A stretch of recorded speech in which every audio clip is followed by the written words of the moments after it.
അയ്യോ ഓടി വരണേ എന്ന മൈനപ്പെണ്ണിൻ്റെ കരച്ചിൽ കേട്ട് എവിടെ നിന്നോ കുറേ മൈനക്കൂട്ടം അവിടേക്ക് പറന്നു വന്നു. ഗുരുജി നോക്കുമ്പോൾ എന്താ കഥ? നമ്മുടെ ചാത്തൻ മൂർഖൻ പാമ്പ് മൈനയുടെ പൊത്തിരിക്കുന്ന മരത്തിലേക്ക് കയറിപ്പോവുകയാണ്. എന്തിനാണെന്നറിയോ? മൈന കുഞ്ഞുങ്ങളെ വിഴുങ്ങാൻ.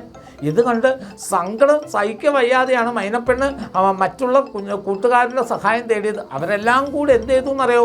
ചാത്തൻ മൂർഖൻ്റെ തലയ്ക്കും വാലിനും ഒക്കെ കോത്തി അതിനെ വേദനിപ്പിച്ചുകൊണ്ടേയിരുന്നു. അവസാനം സഖികെട്ട് ചാത്തൻ മരത്തിൽ നിന്നും ഇറങ്ങി താഴെ എവിടേക്കോ ഇഴഞ്ഞു പോയി. തൻ്റെ അച്ഛൻ ഇവിടെ ഉണ്ടായിരുന്നെങ്കിൽ അവനെ ചെരുപ്പെടുത്തിയേനെ എന്ന് മയിൽക്കുഞ്ഞ് പറഞ്ഞപ്പോൾ അയ്യടാ എന്ന് പറഞ്ഞുകൊണ്ട് കുഞ്ഞനെ അതിനെ കളിയാക്കി. ഗുരുജി കുഞ്ഞനെ ശാസിച്ചുകൊണ്ട് മറ്റുള്ളവരോടൊക്കെ പറഞ്ഞു, കുഞ്ഞുങ്ങളെ, ഇതാണ് മനുഷ്യർക്കില്ലാത്തതും നമുക്കുള്ളതുമായ മഹത്തായ ഗുണം. നമ്മൾക്ക് ആർക്കെങ്കിലും ഒരാപത്ത് വരുമ്പോൾ നമ്മളെല്ലാം ഒത്തൊരുമയോടെ നിൽക്കും.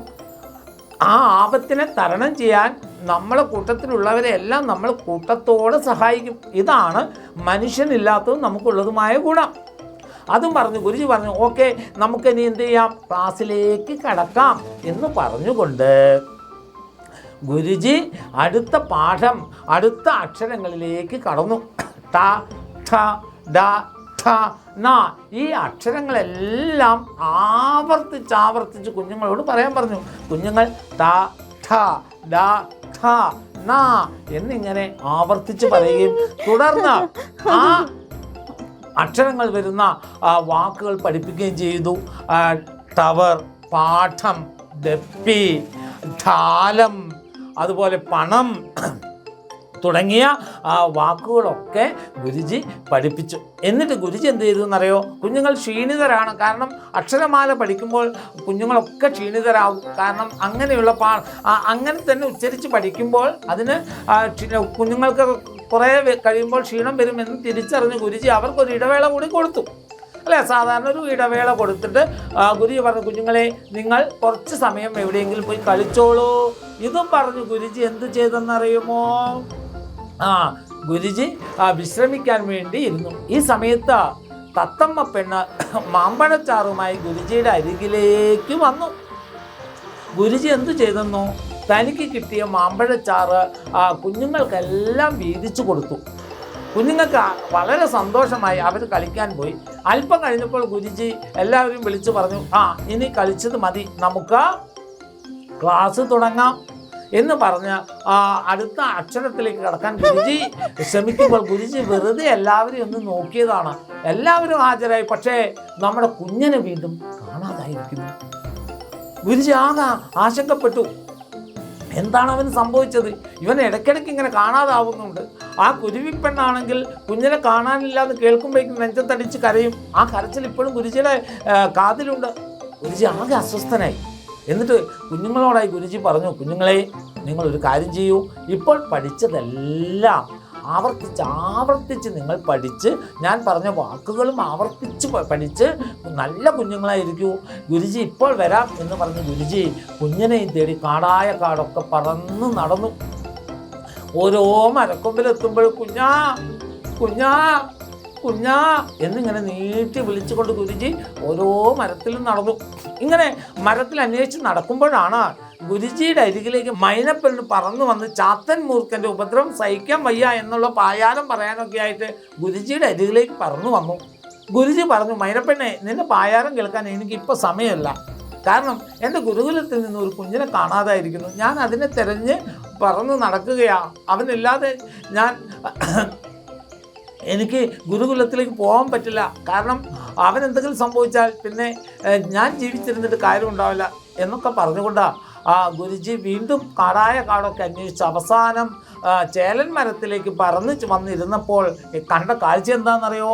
കുഞ്ഞനതാ മരക്കൊമ്പിലിരിക്കുന്നു. ഗുരുവിന് ആശ്വാസമായി. പക്ഷേ ഗുരുവിൻ്റെ ആശ്വാസം അധികം നേരം നിന്നില്ല. എന്താണെന്നറിയോ? ഗുരു നോക്കുമ്പോൾ കുഞ്ഞൻ്റെ കണ്ണുകളെല്ലാം ചെമ്പരത്തിപ്പൂ പോലെ ചുവന്നിരിക്കുന്നു. അവൻ്റെ കാലുകൾ ഉറയ്ക്കുന്നില്ല. അവൻ ഗുരുജിയോട് എന്തൊക്കെയോ പറയുന്നുണ്ട്. പക്ഷേ അവൻ്റെ നാവ് കുഴഞ്ഞു പോകുന്നു. അവൻ പറയുന്നൊന്നും വ്യക്തമാവുന്നില്ല. ഈശ്വര, എന്തായിരിക്കും എൻ്റെ കുഞ്ഞിന് പറ്റിയത് എന്ന് ഗുരുജി സങ്കടത്തോടെ നിന്നു. ഗുരുജി എന്ത് ചെയ്യണമെന്നറിയാതെ വീണ്ടും ആശങ്കപ്പെട്ടു. മക്കളെ, നമ്മുടെ കിങ്ങിണി കാട്ടിലെ അക്ഷരമുട്ടുകൾ എന്നുള്ള കുട്ടി കഥ നമ്മളിത് ഇങ്ങനെ ഓരോ എപ്പിസോഡായിട്ട് കേട്ടോണ്ടിരിക്കുക അല്ലേ. അപ്പൊ നമ്മുടെ 6ാമത്തെ എപ്പിസോഡ് കേട്ടപ്പം എല്ലാവർക്കും കഥയൊക്കെ ഇഷ്ടമായോ? ഒരു ആൻസൈറ്റി ഉണ്ടോ അടുത്ത് എന്തായി എന്നറിയാൻ വേണ്ടിയിട്ട്? നമുക്കുണ്ടല്ലേ. അതുപോലെ തന്നെ എന്റെ മക്കൾക്കും ആൻസൈറ്റി ഉണ്ടാവുമെന്ന് മിസ്സുമാര് വിചാരിക്കുന്നു. അപ്പൊ നിങ്ങൾക്ക് അഭിപ്രായങ്ങളൊക്കെ പറയാൻ ആഗ്രഹം ഉണ്ടാവും. അപ്പൊ എന്റെ മക്കൾക്ക് അഭിപ്രായങ്ങളൊക്കെ പറയണത് താഴെ ഒരു നമ്പർ പോകുന്നില്ലേ, അതിലേക്ക് വേഗം മെസ്സേജ് അയക്കുക. ഇനി അല്ലെങ്കിൽ നമ്മുടെ കമന്റ് ബോക്സിൽ വന്നിട്ട് കമന്റ് ചെയ്ത് അറിയിക്കാം എങ്ങനെയുണ്ടായിരുന്നു ഓരോ എപ്പിസോഡ് എന്നൊക്കെ. അതെ, എങ്ങനെയുണ്ടായിരുന്നു, ഇഷ്ടമായോ, ഇനി എന്തൊക്കെയാണ് നിങ്ങൾ ആഗ്രഹിക്കുന്നത് എന്നൊക്കെ ഉള്ള കാര്യങ്ങൾ എന്റെ മക്കൾക്ക് പറയാട്ടോ. അപ്പൊ നമ്മുടെ ഓരോ എപ്പിസോഡിലും നമ്മൾ ഓരോ കാര്യങ്ങൾ പഠിക്കുന്നുണ്ടല്ലോ, ഓരോ അക്ഷരങ്ങൾ പഠിച്ചുകൊണ്ട് വരിക അല്ലെ. അപ്പൊ ഇത്രയും എപ്പിസോഡായപ്പോ നമ്മൾ കുറേ അക്ഷരങ്ങൾ പഠിച്ചു, മടിയൊന്നും കൂടാതെ നല്ല രസകരമായിട്ട് കഥ കേട്ട് നമ്മൾ അക്ഷരം പഠിച്ചു അല്ലെ. അപ്പൊ ഇന്നും നമ്മൾ കുറച്ച് അക്ഷരങ്ങൾ പഠിച്ചിട്ടുണ്ട്. ആ അക്ഷരങ്ങൾ ഏതൊക്കെയാണെന്ന് നമുക്കൊന്ന് പഠിച്ചാലോ ബിജി മിസ്? നോക്കാം. ഓക്കെ, അപ്പൊ നമ്മൾ ഇന്നത്തെ കുട്ടിക്കഥയിൽ നമ്മൾ ഇന്ന് കുറച്ച് സ്വരാക്ഷരങ്ങളൊക്കെ ഈ അടുത്ത വീഡിയോയിൽ പഠിച്ചു. നമ്മൾ ഇന്നത്തെ വീഡിയോയിൽ വ്യഞ്ജനാക്ഷരങ്ങളൊക്കെ ആയിരുന്നു നമ്മൾ പരിചയപ്പെട്ടത്. അപ്പൊ മിസ്സേ, ഞാനാണെങ്കിൽ ഇന്ന് പരിചയപ്പെട്ട വ്യഞ്ജനാക്ഷരങ്ങളൊക്കെ പറയും. അത് കഴിഞ്ഞിട്ട് മിസ് ആ അക്ഷരങ്ങളുമായിട്ട് ബന്ധപ്പെട്ട് വരുന്ന 1-2 വാക്കുകൾ കൂടെ നമ്മുടെ മക്കൾക്ക് വേണ്ടിയിട്ട് പറഞ്ഞു കൊടുക്കാം. ഓക്കെ, അപ്പൊ നമ്മൾ ഇന്ന് ഏതൊക്കെ വ്യഞ്ജനാക്ഷരങ്ങളാണ് മക്കളെ പഠിച്ചത്? ഏതൊക്കെയാണ്? ഠ ഠ ഠ ഠ ന. ഓക്കെ, അപ്പൊ അങ്ങനെയാണെങ്കിൽ ആദ്യത്തെ വ്യഞ്ജനാക്ഷരം ഏതാണ്? ഡാ. ഡാ കുട്ടി അറിയാവുന്ന 1-2 വാക്കുകൾ മിസ് പറഞ്ഞേ. ഏതായിരിക്കും? നിങ്ങളും ആലോചിച്ചോട്ടോ. കടല്, കട, കുട. ഓക്കെ, അതിന് ശേഷം വരുന്ന ഏതാണ് മക്കളെ? ഠ. മിഠായി, പാഠം. ഓക്കെ, ഠ. ലഡു, ഡയറി. ഓക്കെ, ഠ. പ്രൗഢി, ന. വീണ, അരണ. ഓക്കെ, അപ്പോൾ മക്കളെ ഇതാ നമ്മൾ ഇത്രയും വ്യഞ്ജനാക്ഷരങ്ങളാണ് നമ്മൾ ഇന്നത്തെ ഈ ഒരു കുട്ടി കഥയിലൂടെ നമ്മൾ പരിചയപ്പെട്ടത്. ഇതിന് മുമ്പ് നമ്മൾ ഓരോരോ വീഡിയോയിലൂടെ നമ്മൾ പല പല വ്യഞ്ജനാക്ഷരങ്ങൾ പരിചയപ്പെട്ടിട്ടുണ്ടായിരുന്നു. നമ്മൾ എപ്പോഴും പറയുന്നത് പോലെ നമ്മൾ ഇന്നും പരിചയപ്പെട്ട വ്യഞ്ജനാക്ഷരങ്ങളുമായിട്ട് ബന്ധപ്പെട്ട് മക്കൾക്ക് അറിയാവുന്ന ഒരു കുറഞ്ഞതൊരു 3 വാക്കെങ്കിലും എഴുതി എന്ത് ചെയ്യുക, ഈ താഴെ കൊടുത്തിരിക്കുന്ന നമ്പറിൽ വേഗം തന്നെ നമുക്ക് അയച്ചു തരിക. ഓക്കെ, അയച്ചു തരുന്ന എല്ലാവരെയും കാത്തിരിക്കുന്നു. ഒത്തിരി സർപ്രൈസിങ് ഗിഫ്റ്റ് നിങ്ങളെ കാത്തിരിപ്പുണ്ട്. അപ്പൊ എന്ത് ചെയ്യാ, വേഗം തന്നെ കുട്ടി വാക്കുകൾ ഇപ്പൊ മിസ് ആലോചിച്ച് പറഞ്ഞതുപോലെ തന്നെ ഇരുന്ന് ആലോചിക്കുക ഏതൊക്കെ വാക്കുകളല്ലെന്ന്. എന്നിട്ട് വേഗം തന്നെ എഴുതി ഈ നമ്പറിലേക്ക് അയച്ചു തരിക. അപ്പൊ നമുക്ക് അടിപൊളിയായിട്ട് ഗിഫ്റ്റുകളൊക്കെ നേടാം അല്ലെ. Yes, okay. അപ്പൊ ദേ നമ്മുടെ കിങ്ങിണിക്കാട്ടിലെ അക്ഷരമുട്ടുകൾ ഇങ്ങനെ ഓരോ എപ്പിസോഡ് കഴിഞ്ഞുകൊണ്ടിരിക്കുക അല്ലെ. അപ്പൊ ഓരോരോ കുട്ടി അക്ഷരങ്ങളും വാക്കുകളും ഒക്കെ നമ്മൾ പഠിക്കുന്നുണ്ട്. അപ്പൊ ഇനി അടുത്ത് എന്തായെന്ന് അറിയാൻ നിങ്ങൾ ആകാംക്ഷയോടെയാണ് ഇരിക്കുന്നത്, ഞങ്ങളും അതെ ആകാംക്ഷയോട് തന്നെയാണ് ഇരിക്കുന്നത്. അപ്പൊ അടുത്ത് എന്താണ് നമ്മുടെ കഥയിൽ നടക്കുക, നമ്മുടെ കഥാപാത്രങ്ങൾക്ക് എന്താണ് സംഭവിക്കുക എന്നൊക്കെ നമുക്ക് കാത്തിരുന്നാണ്. അപ്പൊ അടുത്ത എപ്പിസോഡ് ആരും മിസ് ചെയ്യരുത്, അടുത്തതിനായിട്ട് കാത്തിരിക്കുക. അപ്പൊ അടുത്ത എപ്പിസോഡിൽ കാണാം.